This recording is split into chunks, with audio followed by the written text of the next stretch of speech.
warahmatullahi wabarakatuh. Kami dari kelompok 3 ingin menjelaskan tentang kolonialisme dan imperialisme bangsa Prancis di Indonesia. Kolonialisme dan imperialisme Prancis di Indonesia.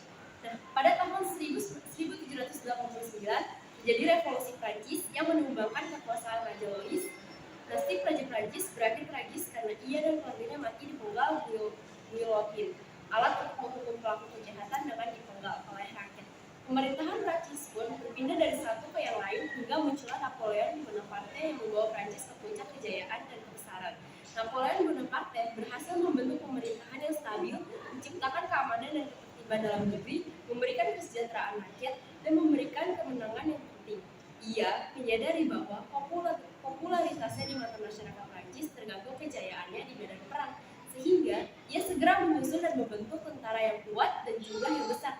Tujuannya menjadikan Prancis sebagai negara terbesar di Eropa dan Napoleon Bonaparte menjadi kaisar seluruh Eropa.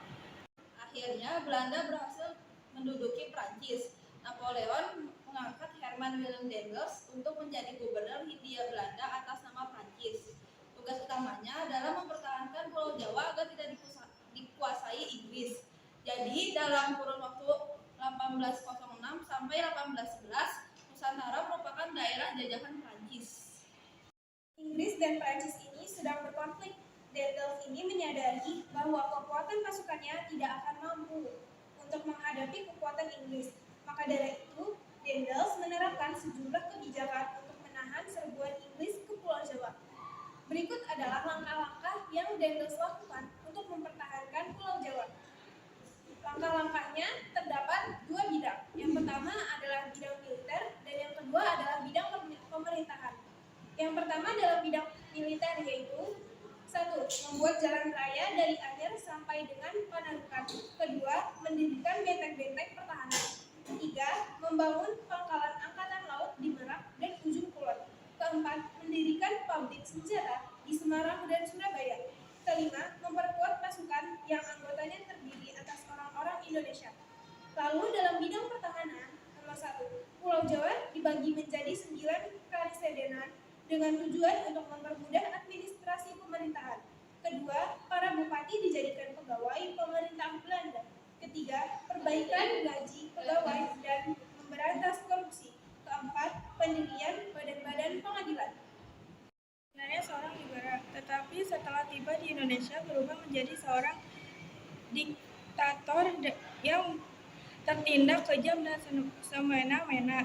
Akibatnya pemerintah banyak menimbulkan kritik, baik dari dalam maupun dari luar negeri. Akhirnya dia dipanggil pulang ke negeri Belanda. Napoleon kemudian mengangkat Jan Willem yang sebagai gubernur jenderal yang baru menggantikan Daendels. Ada part 2 yaitu Dan William Jensens.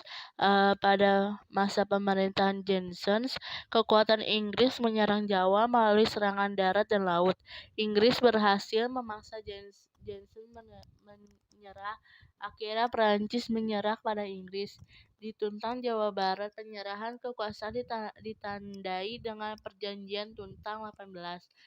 Yaitu perjanjian itu ada 3, yaitu satu yaitu Pulau Jawa dan sekitarnya koloni Belanda jatuh ke tangan Inggris. 2. Semua tentara yang tadinya merupakan bagian dari pemerintahan Daendels menjadi tentara Inggris. 3. Orang Belanda dapat diperkerjakan oleh Inggris dengan ditandatangani Perjanjian Tuntang. Wilayah Hindia Belanda resmi menjadi koloni Inggris. Jensens ternyata tidak mampu menahan serangan Inggris sehingga menyerah di Tuntang. Ia pun menandatangani penyerahan kekuasaan itu di daerah Tuntang Salatiga. Oleh karena itu, perjanjian itu dikenal dengan nama Kapitulasi Tuntang, 18 September 1811.